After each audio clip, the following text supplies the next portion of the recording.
আছে একটু আমাদের ছবি তুলতে দিন। যে ডিপ্লোমেটিকের সম্প্রতিকালে এরকম একটা আসছে, আপনারাও জেনে গেছেন, এটা করার জন্য এটা নিয়েও আমরা কাজ করতেছি। ওটা আবার অন্য গ্রুপ, ওরা আপনার ইন্টারনেটের মাধ্যমে মেল করে ওরা এই গ্রুপকে দিচ্ছে। এটাও একটা ভুয়া গ্রুপ, এবং ওখানে যারা তারা যে বিকাশ নাম্বারগুলো দিয়েছে, এই বিকাশ নাম্বারের প্রায় 3-4 জনকে আমরা নিয়ে এসেছিলাম জিজ্ঞাসাবাদের জন্য। আপনাদের অবগতির জন্য জানাচ্ছে, তারা কিছুই জানে না। তারা দুটো মেল করেছে, মেল করে এই বিকাশ নাম্বারগুলো দিয়েছে, এই বিকাশ নাম্বারগুলো দিয়ে দিয়েছে। তারা সম্পূর্ণ নিরীহ লোক, তারা এই ব্যাপারে কোনো কিছু জানে না। কয়টা দূতাবাসে ভাইয়া? 3-4টা দূতাবাস এবং আমাদের কয়েকটা সরকারি দপ্তরে দিয়েছে। তাহলে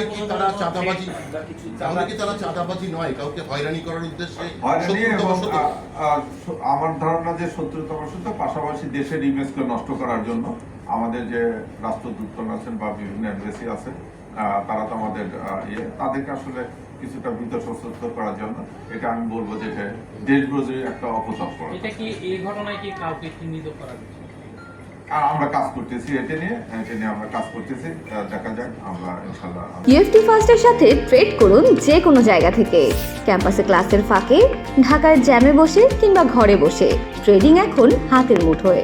তাই ট্রেড করুন যখন খুশি, যেখানে খুশি।